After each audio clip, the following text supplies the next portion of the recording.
الحمد لله نحمده ونستعينه ونستغفره ونعوذ بالله من شرور انفسنا ومن سيئات اعمالنا من يهده الله فلا مضل له ومن يضلله فلا هادي له أشهد أن لا إله إلا الله وحده لا شريك له وأشهد أن محمدا عبده ورسوله أما بعد يا أيها الناس اتقوا ربكم الذي خلقكم من نفس واحدة وخلق منها زوجها وبث منهما رجالا كثيرا ونساء اتقوا الله الذي تساءلون به والأرحام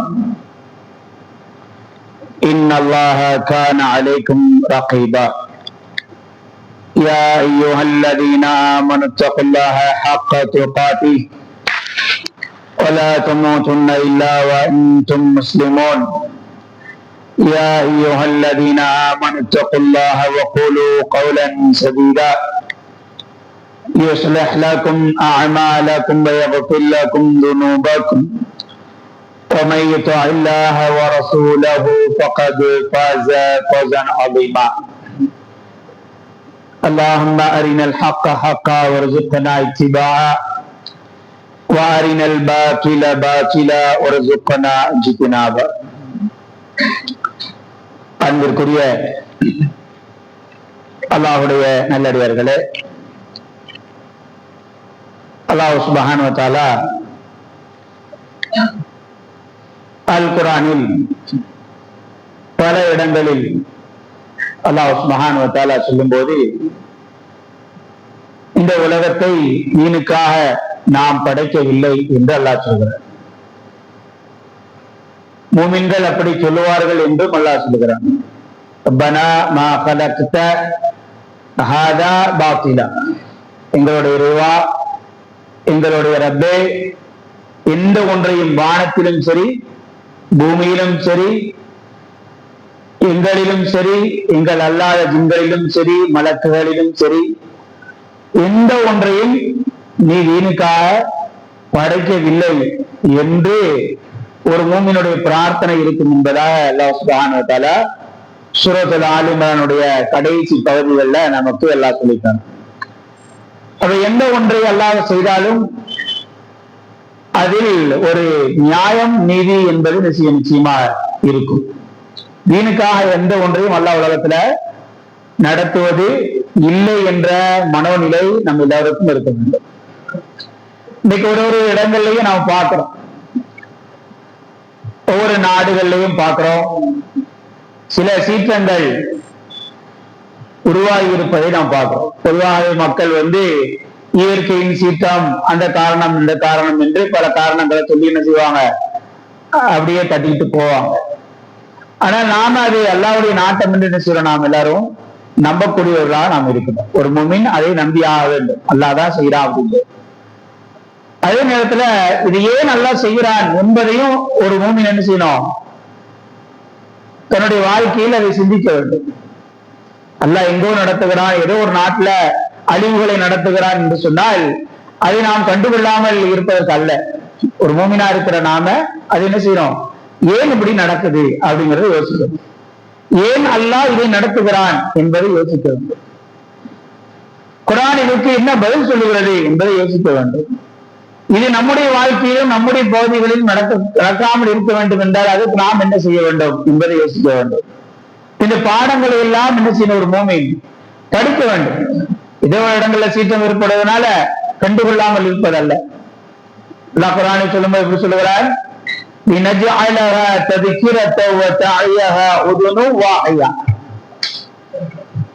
இதுக்கு முன்னால ஃபிரௌன் அழிக்கப்பட்டது, ஆத சமூகம் அழிக்கப்பட்டது, சாலிஹ் அலைஹிஸ்ஸலாமுடைய கூட்டம் அழிக்கப்பட்டது, நூஹ் அலைஹிஸ்ஸலாமுடைய கூட்டம் அழிக்கப்பட்டது. இப்படி ஒரு லிஸ்ட் அல்லாஹ் சுப்ஹானஹு வ தஆலா தரான். தந்துட்டு என்ன சொல்றான், இந்த லிஸ்ட் எல்லாம் ஏன் குர்ஆன்ல, அவங்க எல்லாம் அழிஞ்சு எங்கேயோ போயிட்டாங்க, எவ்வளவு காலம் ஆயிடுச்சு, இந்த லிஸ்ட் எல்லாம் இந்த அழிஞ்ச லிஸ்ட் எல்லாம் ஏன் அல்லாஹ் தரான், அது தந்துட்டு எல்லாம் சொல்றான், இதை நாம் தந்திருக்கிறோம் யார் யார் எல்லாம் அழிந்தார்கள் என்ற லிஸ்ட நாம கொடுத்திருக்கிறோம். ஏன்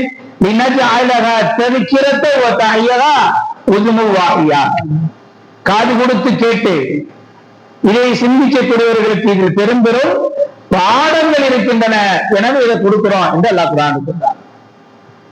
எனவே முந்தைய சமூகங்கள் அழிக்கப்பட்டதை அல்லாஹ் குர்ஆன்ல நமக்கு சொல்றான்.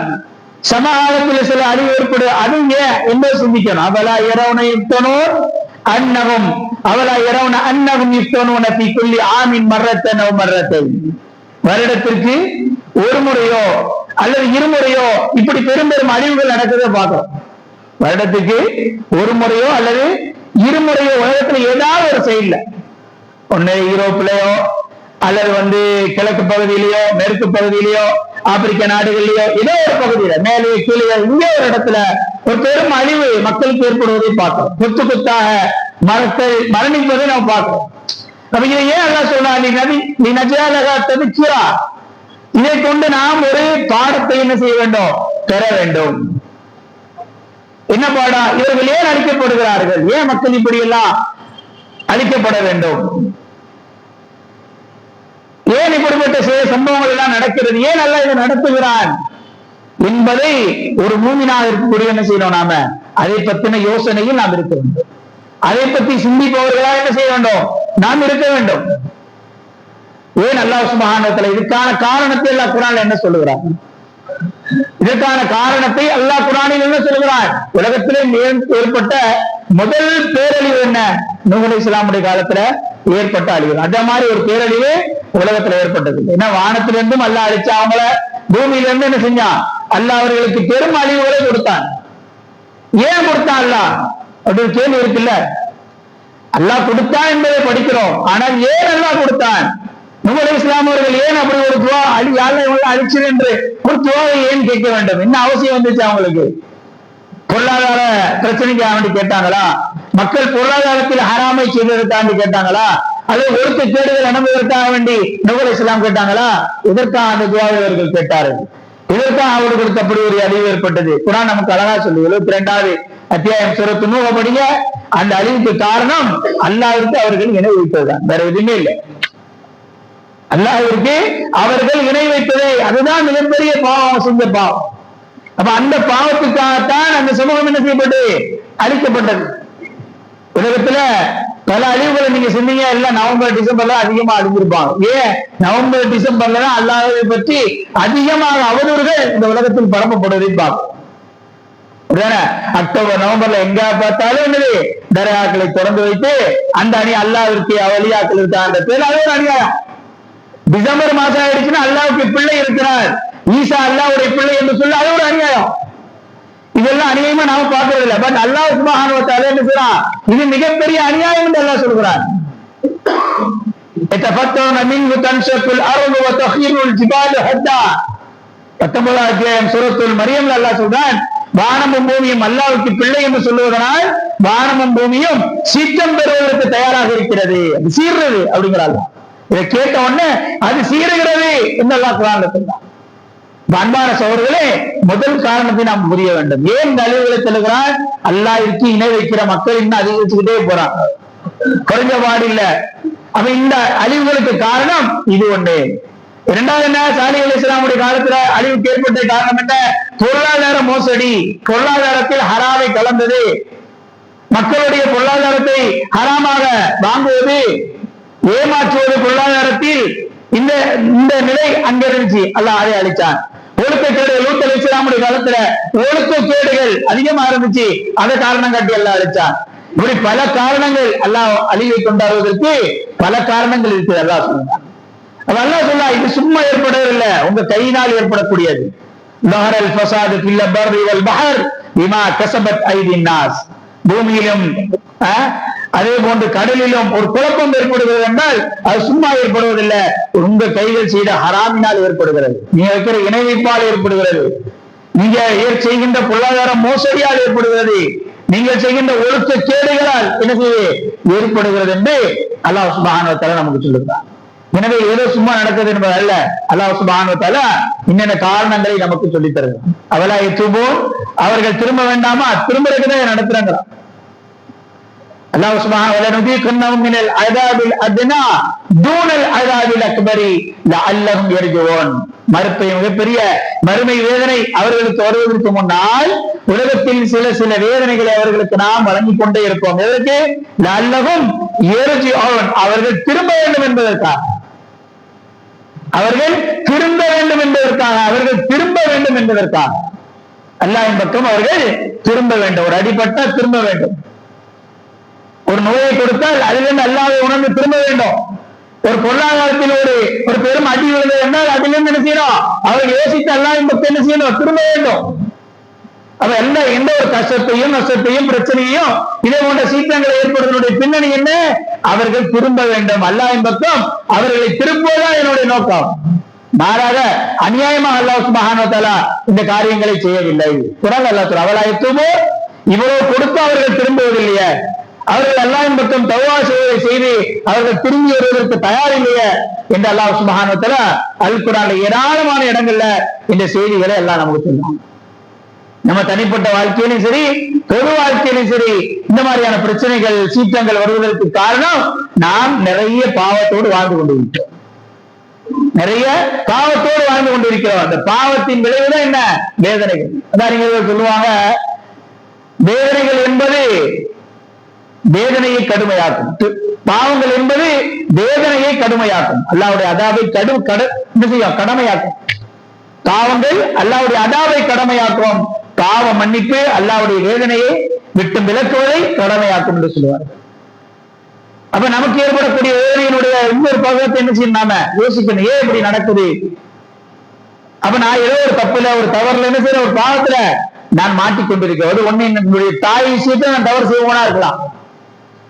நாம தவறு ஒண்ணு வெளி தவறு தான் நினைப்போம், நம்ம வீட்டுக்கு வெளியில நடக்கிற தவறுகள் தான் நாம நினைப்போம். ஆனா சொந்த தாய்க்கு என்ன செய்ய மாட்டோம்? பேச மாட்டோம். சொந்த தகப்பன்கிட்ட பேச மாட்டோம், சொந்த மனைவிட்ட பேச மாட்டோம், சொந்த பிள்ளைகிட்ட பேச மாட்டோம். பல பாவங்களை நாம என்ன செய்வோம்? வீட்டுக்குள்ள செஞ்சுட்டு இருப்போம். நமக்கு என்ன தெரியாது? வெளியில நடக்கிறதான் நம்ம தவறா நினைப்போம். வெளியிலே ஒரு தவறு நடப்பதைத்தான் தவறா நினைப்போம். வீட்டுக்குள்ள என்ன செய்வோம்? பல தவறுகளை செய்து கொண்டிருப்போம். அப்ப நமக்கு ஏற்படக்கூடிய பிரச்சனைகள், இந்த மாதிரியான நிகழ்வுகளுக்கு காரணம் என்ன? நாம் செய்கின்ற தவறுகள். அவலாயத்துமோ, அவர்கள் திரும்ப வேண்டாமா? அவர்கள் திரும்புவதற்குத்தான் இப்படிப்பட்ட செய்திகளை நாம் வழங்கிக் கொண்டிருக்கிறோம் என்று எல்லாத்துக்கும் பல காரணங்கள், சீற்றங்கள் ஏற்படுவதற்கு ஒரு மூமின் படிக்க வேண்டிய பல காரணங்களை எல்லாம் சொல்கிறான். வல்லதீன ஜாகது மின்கும் வயஅலம ஸாபிரீன், வல்லதீன ஜாகது மின்கும், உங்களில் அல்லாஹ்வின் பாதையில் போராடக்கூடியவர் யார்? போராடக்கூடியவர்னா என்ன? அல்லாஹ் அப்படிப்பட்ட சீற்றங்களை ஏற்படுத்துவான். அந்த சீற்றங்கள் மூலமாக பல மக்கள் என்ன செய்யப்படுவாங்க? பாதிக்கப்படுவாங்க. பல மக்கள் அதில் பல பேர் என்ன செய்வாங்க? விதவைகளாக ஆகுவாங்க. அதுல பல பேர் அனாதைகள் ஆகுவாங்க. பல பேர் பெற்றோர்களை இழப்பார்கள். பல பேர் என்ன செய்வாங்க? பொருளாதாரத்தை இழந்து அடிய நிலைக்கு போயிடுவாங்க. இப்படி நிறைய பேர் இருப்பாங்க. அந்த சீற்றத்துல ஒரு சீற்றம் ஏற்பட்டால் அதிலிருந்து மக்கள் மீள்வதற்கு எத்தனை வருஷம் ஆகும்? குறைஞ்சபட்ச 10 வருஷத்துக்கு மேல. சாதாரண ஆத்துல ஓடக்கூடிய தண்ணீர் ஊருக்குள்ள வந்துட்டு போச்சு என்றால் அதனால் ஏற்படக்கூடிய பாதிப்பு என்பது இடங்களை பொறுத்து மாறுபடும். குறைஞ்சபட்ச 5 வருஷமா என்ன செய்யும்? நாம திரும்ப பழைய நிலைக்கு போறதுக்கு ஆகும். அப்ப அந்த மக்கள் எவ்வளவு பாதிக்கப்படுவாங்க? அப்ப இந்த பாதிக்கப்பட்ட மக்களை பாதிக்கப்படுகிறார்கள் என்று ஒருத்தருக்கு அல்ல, அவர்கள் விஷயத்துல நீங்க என்ன வேலை செஞ்சீங்க? வல்லதீன ஜாகது மின்கும், அவர்கள் விஷயத்துல எந்த அளவுக்கு ஜிஹாத் நடந்து கொண்டீர்கள்? விடாமுயற்சி எடுத்து அவருடைய வாழ்வாதாரத்தை உயர்த்துவதற்கும், அவர்களுடைய விஷயத்தில் பேணுதலாக நடத்துவதற்கும், அவர்களுக்கு மீண்டும் ஒரு வாழ்வை உருவாக்கி கொடுவதற்கும் நீங்க என்ன செஞ்சீங்க? அல்லாஹ் பார்க்கறதுக்கு தான் இந்த முயற்சிகளை எல்லாம், இந்த சீற்றங்களை எல்லாம் ஏற்படுத்த. அல்லாஹ் சும்மா ஏற்படுத்தல. பொருளாதார வசதி உள்ளவர்களை அல்லாஹ் சோதிப்பதற்கு. என்ன? ஒருத்தர் சீற்றத்தால் பாதிக்கப்பட்டு பொருளாதாரத்தை இழந்து விரைவாகி அல்லது ஏதோ ஒண்ணு அடிபட்டு இருக்கிறாரா, அதில் அந்த சமூகத்தில் இருக்கிற பொருளாதாரத்தில் இருக்கிறவங்க எப்படி பாக்குறாங்க? அதை அல்லாஹ் பார்க்க. அதே போன்று பாதிக்கப்பட்டவர்களை எல்லாம் பார்க்கிறான். பாதிக்கப்பட்ட நேரத்துல அவர் அல்லாஹ்வின் பக்கம் நிற்கிறாரா என்பதை எல்லாம் பார்ப்பான். நிறைய மக்களை பார்க்கிறோம், அப்படித்தானே? இஸ்லாத்தை சரியாக அறியாத மக்களை பார்க்கிறோம். கண் இல்லையா, காது இல்லையா, என்ன செய்வாங்க? கடவுள்களை கடுமையா என்ன செய்வாங்க? திட்டுவதை நம்ம பார்க்கணும். அப்ப அல்லாஹ் சுப்ஹானஹு வ தஆலா பார்ப்பாரு. வஸ்ஸாபிரீன், அவர்கள் சோதிக்கப்படுகிற போது, இழப்புகளை சந்திக்கிற போது எப்படி இருக்கிறாங்க என்பதை அவர்கள் விஷயத்துல எல்லாம் சோதிப்பார். காசு நம்ம கிட்ட இருந்தா காசை வச்சு நாம என்ன செஞ்சோங்கிறத சோதிப்பான். எனவே அன்பார்ந்த அல்லாஹ்வுடைய இதையெல்லாம் நாம் என்ன செய்யணும்? ஒரு மூமினா இருக்கக்கூடிய நாம கவனிக்க வேண்டும். ஏதோ ஒரு இடத்துல சீற்றம் ஏற்பட்டது என்று அதை நாம் கடந்து போவதற்கு அல்ல. அப்ப நாம ஒவ்வொரு நாளும் இதை சீற்றம் ஏற்பட்ட பிறகுதான் யோசிக்க வேண்டும் என்பதல்ல. சீற்றம் ஏற்படாத காலகட்டங்களிலும் என்ன செய்யும்? இந்த மாதிரி மக்கள் பாதிக்கப்படும் போது நாம நம்முடைய பங்களிப்பு எந்த அளவுக்கு செஞ்சோம் என்பதை அல்லாஹ் நம்முடைய விஷயத்துல சோதிப்பான். எனவே இந்த பகுதியை என்ன செய்ய வேண்டும்? ஒரு மூமினா இருக்கக்கூடிய நாம் கவனிக்க வேண்டும். அல்லாஹ் சுப்ஹானஹு வ தஆலா இப்படிப்பட்ட சீற்றங்களை ஏற்படுத்துவதன் மூலமாக நமக்கு என்ன உணர்வை விட்டு விரும்புறான்? துன்யா என்பது ஒண்ணுமே இல்ல, மறுமைதான் முக்கியம், மறுமைதான் சிறந்தது, துன்யா என்பது ஒன்றுமே இல்லை என்பதை அல்லாஹ் உணர்த்துறான். காற்றுகள் வரும்போது என்ன செய்யறோம்? அதிகமா காத்து அடிக்கிறோம், 100 மீட்டர்ல அடிக்கிறோம், 80 மீட்டர்ல அடிக்கிறோம், 120 அடிக்கிறோம். இதை பத்தி தான் பேசுவோமே தவிர இதை தாண்டி இதை என்ன செய்ய மாட்டோம்? ஒரு பயமுள்ள விஷயமாக நம்ம பார்க்கறது இல்லை யாருமே. இதே ஒரு பயமுள்ள விஷயமாக பார்ப்பதில்லை. ஆனா நபி ஸல்லல்லாஹு அலைஹி வஸல்லம் அல்லாஹ் சொல்லுமா நூர்சிலு பில் ஆயாத்தி இல்லா தக்வீஃபா. அல்லாஹ் குர்ஆன்ல சொல்றார், எந்த ஒன்றை நாம் அனுப்பினாலும் மக்களை பயமுறுத்துவதற்கு தான். ஒரு கடுமையான காற்று வருதா, அது எதுக்கு அல்லாஹ் அனுப்புறான்? நாம பயப்படுறது. ஒரு கடுமையான இடியை உருவாக்குறானா எதற்காக? நாம் அல்லாஹ் பயப்படுவதற்கு. ஒரு கடுமையத்தை எல்லாம் சூழ வைக்கிறானா எதற்காக? நாம் அல்லாஹ் பயப்படுவதற்கு. கடுமையான மழையை எல்லாம் இறக்குறானா எதற்காக? அல்லாஹ் பயப்படுவதற்கு. நாம் எப்படி கடந்து போறாத? எத்தனை சென்டிமீட்டர், எவ்வளவு அளவு, இப்படியே நிக்கிறோம், உலகத்தை சார்ந்தே நிக்கிறோம். ஆனா அல்லாஹ் அப்படி சொல்லல. அதை பார்த்து நீங்க உங்களுக்குள்ள எவ்வளவு பயம் வந்துச்சு. நபி ஸல்லல்லாஹு அலைஹி வஸல்லம் அல்லாஹ்வை எவ்வளவு பயப்படக்கூடியவங்க, அல்லாஹ்வை எவ்வளவு பயப்படக்கூடியவங்க. வமா கான யுஅதிபுஹும் அன் சதீன். அல்லாஹ் குர்ஆன்ல சொல்லிட்டான், ஒவ்வொரு நபிமார்களும் அவங்க உயிரோடு இருந்த காலகட்டத்துல அவங்க கண்ணுக்கு முன்னாலேயே அந்த சமுதாயங்களை எல்லாம் அழிச்சான். ஆனா நபியே உங்க சமுதாயத்தை அல்லாஹ் அப்படி அழிக்க மாட்டான். யார் சொல்றா? அல்லாஹ் குர்ஆன்ல ஒரு கேரண்டி கொடுக்கிறார். நபி ஸல்லல்லாஹு அலைஹி வஸல்லம் ஒரு கேரண்டி. என்ன கேரண்டி? நபியே உங்க சமுதாயத்தை நாம முன்னாடி உள்ள சமுதாயம் மாதிரி நபிமார்களுக்கு முன்னால் அழிச்ச மாதிரி உங்க சமுதாயத்தை உங்களுக்கு முன்னால் அழிக்க மாட்டோம். அப்படி ஒரு காரியத்தை நான் செய்ய மாட்டேன் என்று அதை உறுதி கொடுக்கிறான். அப்ப நபி ஸல்லல்லாஹு அலைஹி வஸல்லம் என்ன செய்யணும்? என்ன வந்தாலும் சமுதாயம் அழியாதுன்னு ஒரு பயம் இல்லாம இருக்கணுமா இல்லையா? ஆனா அப்படி நபி ஸல்லல்லாஹு அலைஹி வஸல்லம் ஒரு கார்மேகம் சூழ்கிறது என்றால் நபி ஸல்லல்லாஹு அலைஹி வஸல்லம் அவர்கள் வீட்டுக்குள் அங்கும் இங்குமாக நடப்பவர்களாக இருந்தார்கள். படபட என்று பயப்படக்கூடியவர்களாக நபி ஸல்லல்லாஹு அலைஹி வஸல்லம் இருந்தார்கள். யாரை இருக்கிற ஆயிஷா ரலியல்லாஹு சொல்றாங்க, கடுமையான ஒரு மழை பெய்தால், ஒரு காற்றடித்தால் கூட அதனுடைய கையை கேட்கக்கூடியவர்களாக நபி ஸல்லல்லாஹு அலைஹி வஸல்லம் அவர்கள் இருந்தார்கள். அதனுடைய தீமையிலிருந்து விலக்குவதற்கான துஆக்களை கேட்கக்கூடியவர்களாக நபி ஸல்லல்லாஹு அலைஹி வஸல்லம் அவர்கள் இருந்தார்கள். சந்திர கிரகணம் ஏற்பட்டால் கூட மறுமை ஏற்பட்டது என்ற பயந்து நபி ஸல்லல்லாஹு அலைஹி வஸல்லம் அவர்கள் எழுந்து உட்காரக்கூடியவர்களாக இருந்தார்கள். எல்லாம் ஹதீஸ்ல வருது. யாருக்கு ஏற்பட்டால் உலகத்திலேயே இன்யாலமக்கும் பில்லாஹி வத்தகாக்கும், உங்களில் அல்லாஹ்வை அதிகமாக அறிந்தவன் நான் தான், அல்லாஹ்வை பயந்தவன் நான் தான் என்று சொன்ன நபி ஸல்லல்லாஹு அலைஹி வஸல்லம் அல்லாஹ் ஒரு கேரண்டி கொடுக்கிற சமுதாயத்தை அழிக்க மாட்டோன்னு கேரண்டி கொடுக்கிறான். அப்படிப்பட்ட நபி ஸல்லல்லாஹு அலைஹி வஸல்லம் கூட இந்த மாதிரியான சூழல்கள் ஏற்படும் என்ன செய்யறாங்க? பயப்படக்கூடியவர்களாக இருந்தாங்க. அல்லாஹ் அதை எதிர்பார்க்கிறோம். நம்மகிட்ட ஒரு மூமினா நம்மகிட்ட என்ன எதிர்பார்க்கிறான்? இந்த காரியங்கள் வரும்போது இதை எப்படி நாம அணுகுறோம், நம்முடைய ஈமானோடு சேர்த்து இதை அணுகுறோமா என்று அல்லாஹ் நம்மளை பார்க்கிறோம். அதே உலக விஷயத்தோடு எல்லாரும் பேசுற மாதிரி நான் பேசிட்டு கடந்து போறோமா என்பதை நாம் பார்க்கணும். மறுமை சிந்தனை வரணும். இதன் மூலமாக மறுமையை என்ன செய்யலாம்? அல்லாஹ் நமக்கு சொல்லித்தாரா?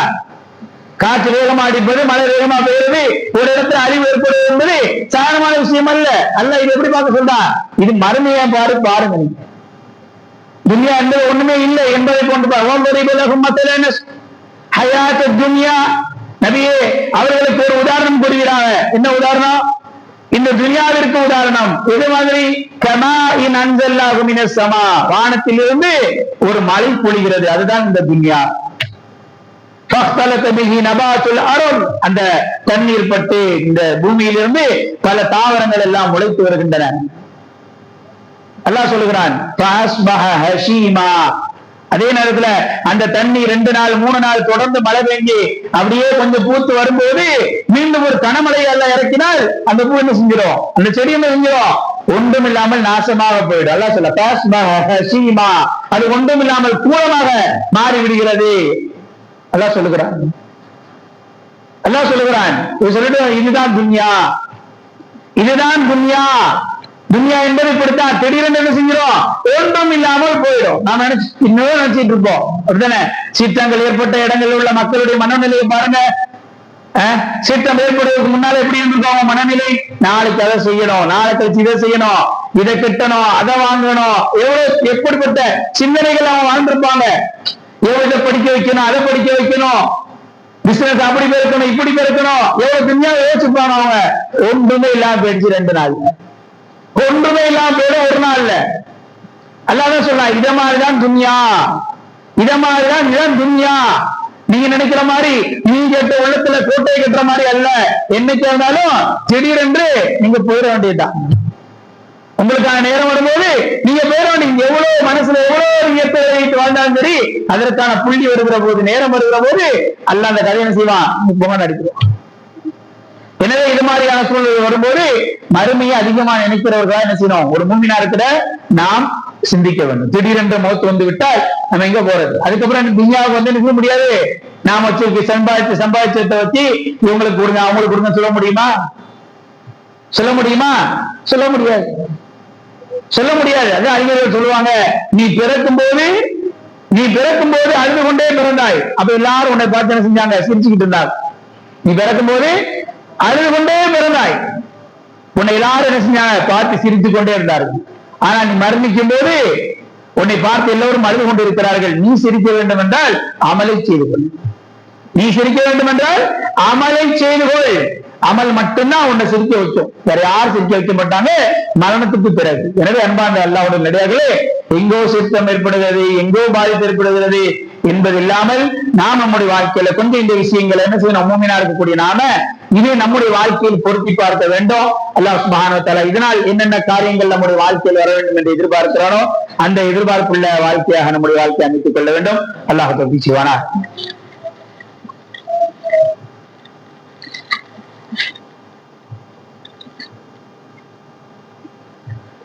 நஹ்மதுஹு வ நஸல்லி அலா ரசூலில் கரீம். அம்மா பாத். அன்பிற்குரிய அல்லாஹ்வுடைய நல்லடியார்களே, முதல் ஜும்மாவில் உலகில் ஏற்படக்கூடிய சீற்றங்களுக்கு பல காரணங்கள் சொல்லப்பட்டாலும் அது அல்லாஹ்வுடைய நாட்டம் என்பதை முடிக்கக்கூடியவனாகத்தான் ஒரு மூமின் இருக்க வேண்டும்.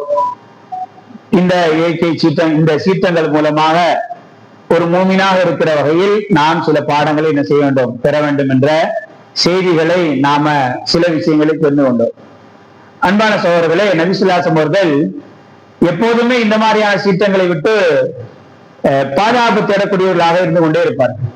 நபி ஸல்லல்லாஹு அலைஹி வஸல்லம் அவர்கள் இப்படியான துன்யாவுடைய சீற்றங்களை விட்டு, சோதனைகளை விட்டு, பிரச்சனைகளை விட்டு காலையிலும் மாலையிலும் பாதுகாப்பு தேடக்கூடியவர்களாக இருப்பார்கள். ஏதோ வந்ததுக்கு அப்புறம் தேடுறதல்ல, வந்ததுக்கு அப்புறம் அதை யோசிப்பதல்ல, வேற ஊர்ல வந்துகிட்டு இருக்குது என்பது போல் யோசிக்கிறதல்ல. எப்போதுமே நபி ஸல்லல்லாஹு அலைஹி வஸல்லம் உடைய ரொட்டீன், தினமும் டெய்லி ரொட்டீன் தான் இருக்கும். காலையில் மாலை நேரங்கள்ல அடிக்கடி நபி ஸல்லல்லாஹு அலைஹி வஸல்லம் அவர்கள் இந்த மாதிரியான சோதனைகளை விட்டு, வேதனைகளை விட்டு, சீற்றங்களை விட்டு அதிகமாக பாதுகாப்பு தேடக்கூடியவர்களாக இருந்தார்கள் என்பதை என்ன செய்யறோம், நாம ஹதீஸ்கள்ல பார்க்கிறோம். எனவே துவா என்பது மிக மிக முக்கியமான. பாதிக்கப்பட்ட மக்களுக்கு என்ன செய்யணும், நாம துவா செய்ய வேண்டும். நாம் பாதிக்கப்படாமல் இருப்பதற்கு என்ன செய்யணும், நாம துவா செய்யக்கூடிய மக்களாக நாம் இருக்க வேண்டும். எதை கேட்டோமோ அதை அமல் செய்கிற பாக்கியத்தை உங்களுக்கு எனக்கு அல்லாஹ் தருவானா. வாஹித் அவானா அல்ஹம்துலில்லாஹி ரப்பில் ஆலமீன்.